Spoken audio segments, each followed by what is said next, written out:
नमस्कार मित्रांनो, कसे आहात सगळे? मस्त खाताय ना? मित्रांनो, आषाढ महिना सुरू झाला आहे. तुम्हाला सगळ्यांना माहितीच असेल, आषाढ म्हटलं की मुसळधार पाऊस, आषाढी वारी आणि कार्तिकी आषाढी एकादशीची रेलचेल. आषाढ आणि कार्तिक महिन्यात एकादशी असते आणि या एकादशीला आपला वारकरी संप्रदाय वारीला देहू आणि आळंदीवरून हरिनामाचा गजर करत अखंड चालत पंढरपूरला जातो. ही परंपरा पूर्वीपासून महाराष्ट्रात जोपासली जाते.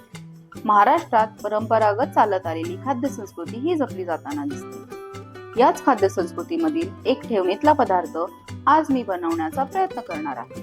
माझी आजी हा पदार्थ आषाढी एकादशीचा उपवास सोडवण्यासाठी आवर्जून बनवायची. त्यानंतर माझी आई आणि आता मी.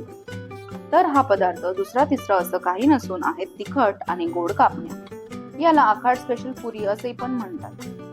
करायला जितका सोपा तितकाच खायला चविष्ट आणि चटकदार. चला तर मग पाहूया यासाठी लागणारे साहित्य आणि कृती. सगळ्यात आधी गोड पुरी बनवण्याची तयारी करून घेऊ. गोड पुरी बनवण्यासाठी मी इथे लाल भोपळा वापरला आहे. जर तुम्हाला आवडत नसेल तर तुम्ही हा स्किपही करू शकता आणि डायरेक्ट गूळ वापरून गोड पुऱ्या बनवू शकता. भोपळा न वापरता गोड पुरी कशी बनवायची याचा व्हिडिओ मी लवकरच अपलोड करेन. तर लाल भोपळा कापून त्याच्या बिया बाजूला करून स्वच्छ धुवून घ्यावा व कुकरमध्ये पाणी घालून 2 ते 3 शिट्ट्या होईपर्यंत शिजवून घ्यावा. मी भोपळा शिजायला ठेवला आहे. तोपर्यंत आपण तिखट पुऱ्यांची तयारी करून घेऊया. तिखट पुऱ्या बनवण्यासाठी लागणार आहे 3 मोठे चमचे गव्हाचे पीठ, 1 छोटा चमचा मैदा, 1 छोटा चमचा बेसन, 7-8 लसणाच्या पाकळ्या, ओवा, हळद, धने पावडर, जिरा, लाल तिखट, चवीपुरते मीठ, कसुरी मेथी, 5-6 हिरव्या मिरच्या आणि कोथिंबीर. सगळ्यात आधी मिक्सरचे भांडे घेऊन त्यात हिरवी मिरची, लसूण, जिरं आणि ओवा ओबडधोबड वाटून घेऊन आणि बाजूला ठेवून देऊया.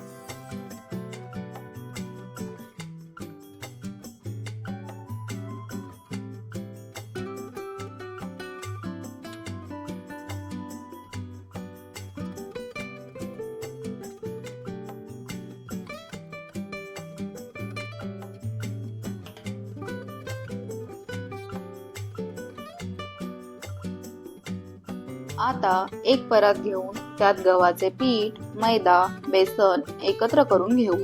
यावर लाल मिरची पावडर, हळद, धने पावडर, वाटलेले हिरव्या मिरचीचे वाटण, कसुरी मेथी, मीठ आणि कोथिंबीर टाकून थोडं थोडं पाणी टाकून मळून घेऊ.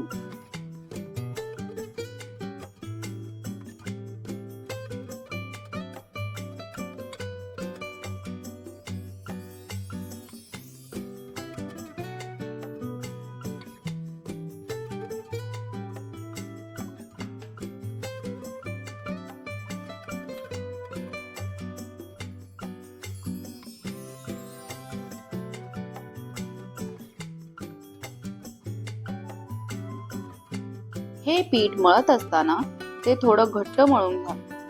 पातळ पिठामुळे पुऱ्या जास्त तेल पितात आणि नीट लाटता येत नाही.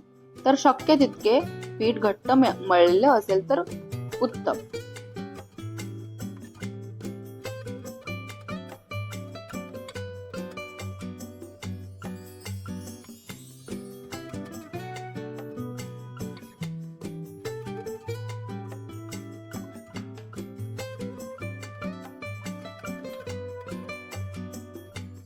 माझे पीठ मळून झाले आहे. याला मी बाउल मध्ये काढून 15 ते 20 मिनिट भिजण्यासाठी ठेवते. पीठ भिजलेले असेल तर मसाले मिळून येतात आणि चवही छान होते. लाल भोपळ्याच्या 2 ते 3 शिट्ट्या झाल्या आहेत आणि कुकर थंड झाला आहे. तर गोड पुऱ्यांसाठी लागणारे साहित्य आणि कृती सविस्तर पाहूया. गोड पुऱ्या बनवण्यासाठी मी घेतले आहे 250 ग्रॅम लाल भोपळा, 2 ते 3 मोठे चमचे गव्हाचे पीठ, 1 वाटी चिरलेला गूळ, 2 चमचे मैदा, 1 चमचा बेसन, 10 ते 12 विलायची आणि साखर. सगळ्यात आधी 10 ते 12 विलायची आणि साखर मिक्सर मध्ये पावडर करून घेऊ.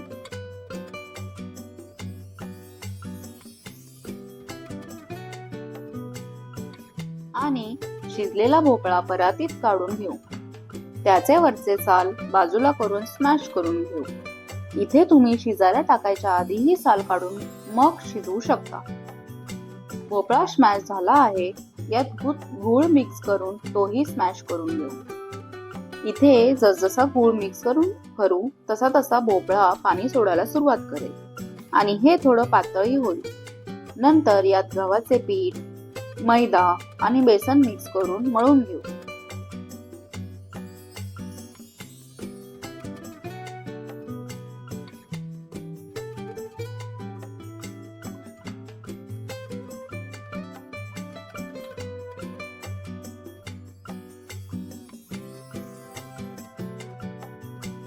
मळून घेत असताना केलेली विलायची पावडर टाकून पुन्हा मळून एकजीव करून घेऊ. पीठ मळून झाले आहे.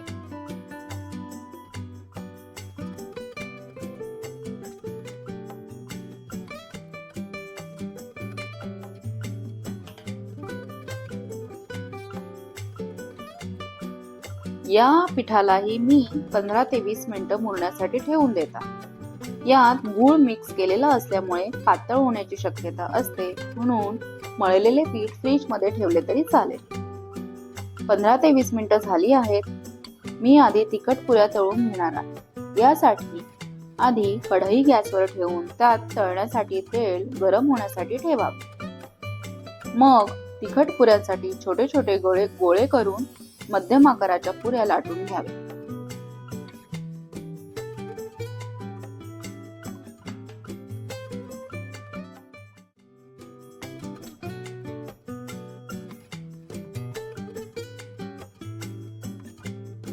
तेल गरम झाले आहे. आता पुऱ्या तेलात सोडून ब्राऊन होईपर्यंत तळून घ्यावे.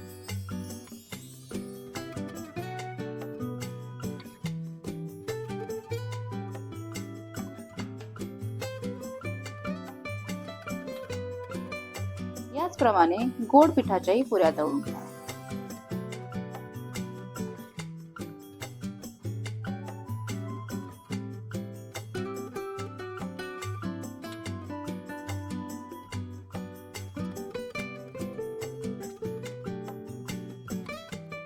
छान आणि चटकदार गोड तिखट पुऱ्या तयार. याला तुम्ही लोणचे, तूप आणि भाजी सोबत सर्व करू शकता. आमचा व्हिडिओ आवडला असेल तर लाईक करा, चॅनलला सबस्क्राईब करा आणि कमेंट मध्ये नक्की कळवा तुम्हाला या पुऱ्या कशासोबत खायला आवडतील. तसेच तुम्ही हा व्हिडिओ कुठल्या शहरातून बघता हेही नक्की कळवा. तुमच्या अमूल्य सजेशनसाठी कमेंट बॉक्स ओपन आहे. तुमच्या प्रतिक्रियाही नक्की कळवा. चला तर मग पुन्हा भेटूया अशाच एका नव्या रेसिपी सोबत. तोपर्यंत मस्त खा, स्वस्त खा. Bye bye.